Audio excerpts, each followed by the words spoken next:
लातूर जिल्ह्यातील मळवटी तालुक्यामध्ये जलतारा प्रकल्पाचा शुभारंभ करण्यात आला।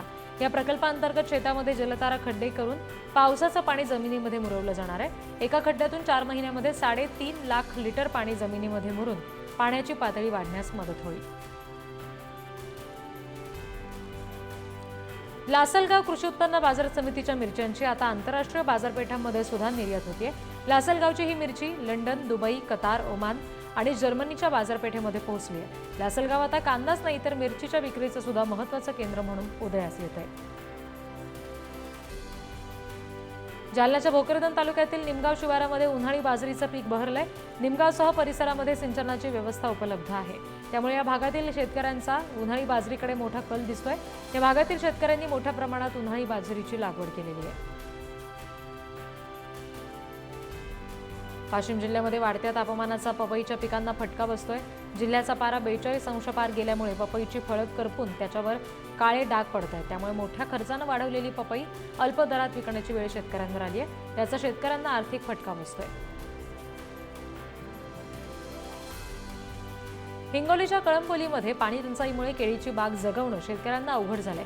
या परिसरामध्ये मोठ्या प्रमाणात केळीची लागवड करण्यात आली आहे, मात्र त्यामध्ये आता वाढत्या तापमानामुळे जमिनीतल्या पाणी पातळीत मोठी घट झाली आहे। विहिरी सुद्धा कोरड्या पडल्यात। शेतकऱ्यांसमोर मोठा प्रश्न उभा राहिलाय। नांदेडमध्ये केळीच्या दरात घसरण झाली आहे, त्यामुळे केळी उत्पादक शेतकरी मोठ्या संकटात आहेत। उन्हाळा असल्यामुळे बाजारपेठेत उन्हाळी फळांची मागणी वाढली आहे, ज्यामुळे जिल्ह्यातील बाजारपेठेमध्ये केळीला 900 ते 1100 रुपये प्रति क्विंटल असा दर मिळतोय। हिंगोलीच्या वसमत इथे हळद मार्केटमध्ये सावळा गोंधळ सुरू आहे। हळदीला मार्केटमध्ये चांगला भाव मिळतोय असं दाखवण्यासाठी कमी हळद असलेला 1-2 लॉटला उच्च भाव दिला जातोय आणि इतर हळदीच्या लॉटला कमी भाव दिला जातोय। हा सगळा धक्कादायक प्रकार समोर आलाय। धुळे कृषी उत्पन्न बाजार समितीमध्ये कांद्याचे दर मोठ्या प्रमाणात घसरले असून कांद्यानं शेतकऱ्याला रडवलंय असं चित्र आहे। धुळे कृषी उत्पन्न बाजार समितीमध्ये कांद्याला सरासरी प्रति क्विंटल 700 रुपये इतका दर मिळतोय। कांद्याला मिळावा अशी मागणी शेतकऱ्यांकडून होती।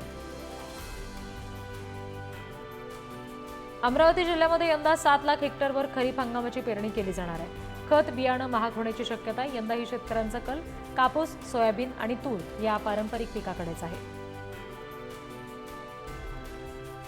थकीत FRP प्रश्नी आणखी 5 कारखान्यांवर जप्तीचे आदेश देण्यात आले। राज्यातील 2024-25 मधील गाळप हंगामामध्ये देय असलेल्या FRPचे जवळपास 116 कोटी रुपये थकीत होते। ही रक्कम थकीत ठेवल्याप्रकरणी साखर आयुक्तांनी 5 साखर कारखान्यांवर जप्तीचे आदेश जारी केले। चंद्रपूर जिल्ह्यामध्ये एका शेतकऱ्यानं 1 एकर क्षेत्रावर वांग्याची लागवड केली आणि त्यांनी अवघ्या एका महिन्यात 30 क्विंटल वांग्याचं उत्पादन घेतलं। त्यासाठी शेतकऱ्याला 20,000 रुपयांचा खर्च आला असून 30,000 रुपयांचा नफा मिळालाय। सध्या बाजारात वांग्याला 15 ते 20 रुपये प्रति किलो दर आहे। नांदेड जिल्ह्यामध्ये अवकाळी पावसामुळे उन्हाळी पिकांसह शेती त्याचबरोबर भाजीपाला मोठ्या प्रमाणात नुकसान होत आहे। पावसाचा टोमॅटो, हळद आणि आंबा तसंच फळबागांना फटका बसलाय, त्यामुळे शेतकरी आर्थिक संकटात सापडले।